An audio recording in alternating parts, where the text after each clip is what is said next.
Hey, what's up guys, it's DarkArmedDuelist, and today we're going to be doing a Dark World Danger deck profile. So this deck is really insane because you're going to be summoning all sorts of Dark World monsters along with your Danger cards to be able to play through multiple hand traps and completely dominate a board with all sorts of different monsters on your side of the field. It's really easy to draw out your entire deck in this particular build because you play so many Dangers in this deck that you can just reveal, your opponent picks a random card, and then special summons to your side of the field. If they hit a Dark World, that's still okay because we're going to get a different effect off, which is amazing. So without further ado, guys, don't forget to like, comment, subscribe, hit the bell there so you can become part of the notification squad, and definitely check out the Patreon down in the description below where we have some awesome rewards, you guys, like getting your name description for every single video, getting a signed card sent in the mail, or even getting a requested deck profile every single month that you're a patron along with test hands. So without further ado, let's get straight on into this.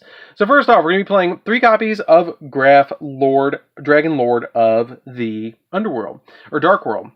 And what this card does is you can special summon this card from your graveyard by returning one face-up Dark World monster from that you control to your hand. And it also has the ability that if this card is discarded to the graveyard by a card effect, you get to target a card your opponent controls and destroy that target.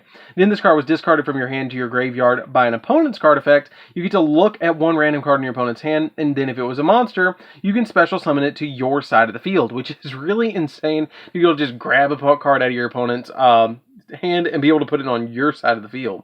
We then play 3 copies of Snow, Unlight of the Dark World.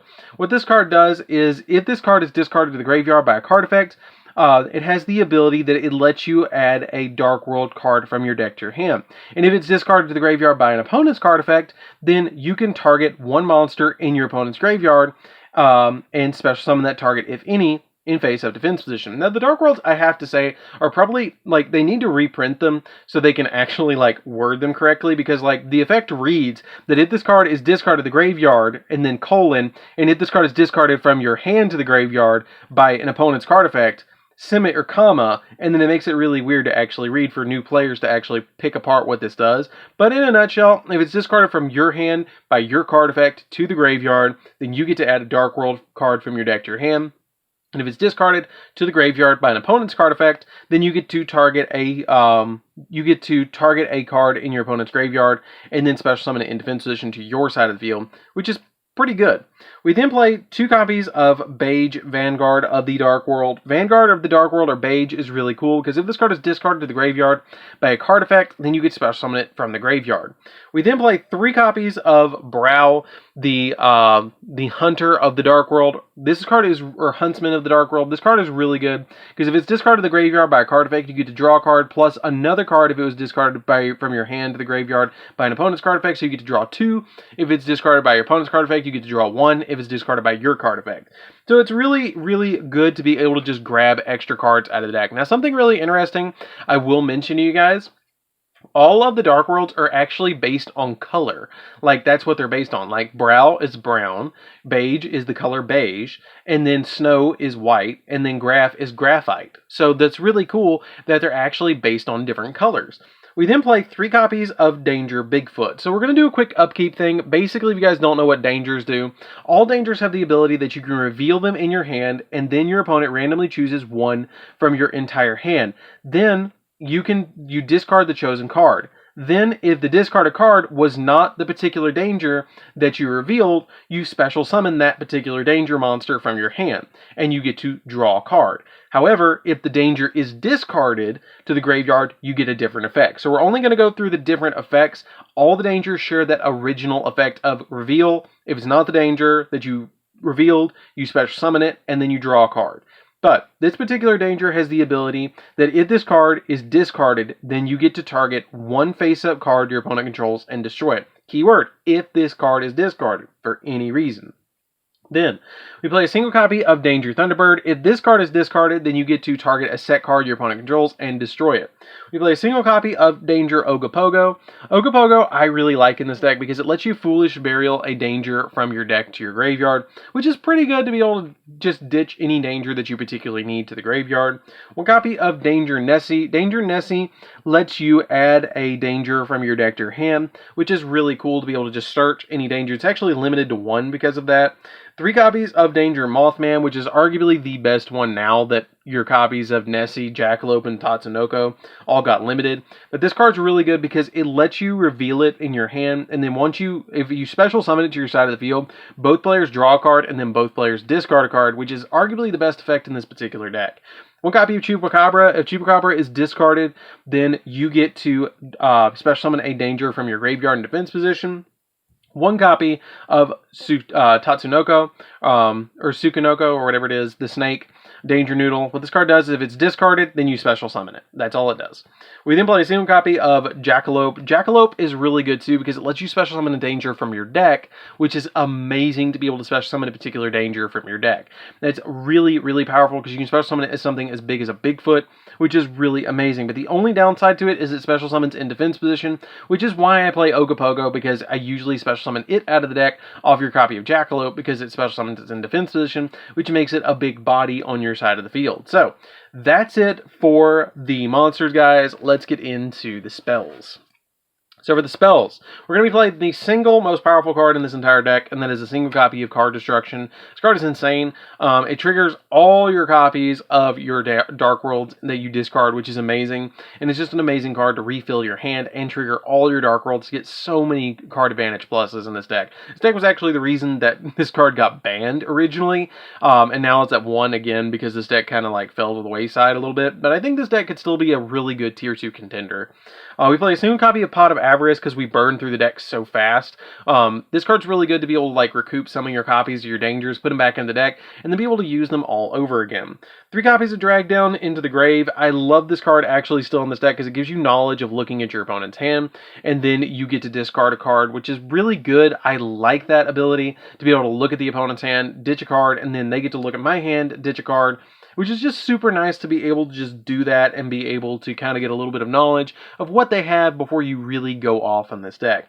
We then play 3 copies of Dark World Dealings. Dark World Dealings is really insane too, because it lets you draw a card and then discard a card. I know that sounds very lackluster, but both players draw a card and then discard a card. Okay, you might be thinking, why is this good? Well, if you trigger it with like a copy of Graph, you get to pop a card on the field, which is pretty good because it's not a cost, it's an effect. It's a hey, draw, then hey, discard, not discard and then draw. So it's not an effect like copies of Hand Destruction. This card is really good because it lets you, with Snow, search a card. With your copies of your Graph, pop a card. With your copies of Brow, you get to draw 2 off this card. And then Beige gives you a monster on your side of the field. And then all your dangers have all their different effects, which is really good.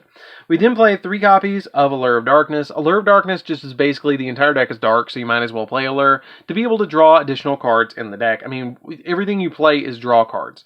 We then play 3 copies of the Gates of the Dark World. This card is really good. It's not a terrible thing if you don't see it right off the bat, because you dig so deep into the deck, you're gonna see it.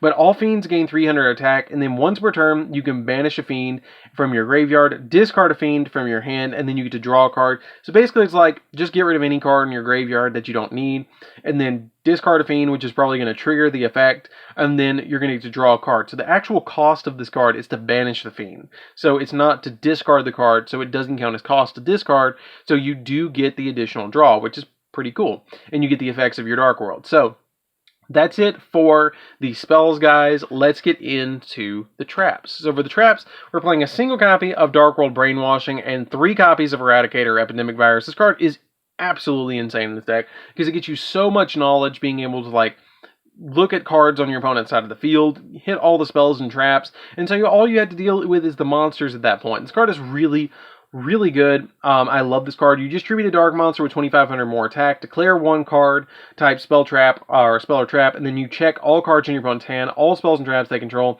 and all cards they draw until the end of the 3rd turn after this card's activation. And if you do, you destroy all those cards among the type that you declared, either spells or traps.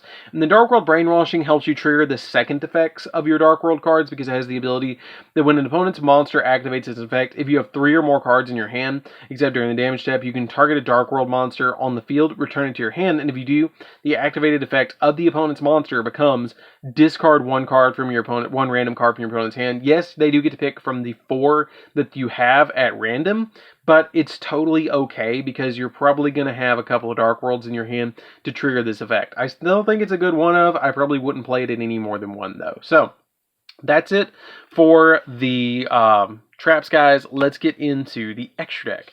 So for the extra deck, we're going to be playing a single copy of number 97. Number 97 is really good because it can help you get out so many different monsters. To be able to detach a material from this card, and you take 2 dragon number monsters with different names from your extra deck or graveyard, except another copy of itself, and special summon one of them and attach the other one as material. But you can't attack or special summon for the rest of the turn other monsters or declare an attack except with the special summon monster, which is not that big of a deal. It's just a really good card to be able to summon onto your side of the field and get some really amazing cards out, like your copy of number 100, which can come out at 9,000, which is really good to be able to just summon this card onto your side of the field. You can summon out number 92, Heart Earth.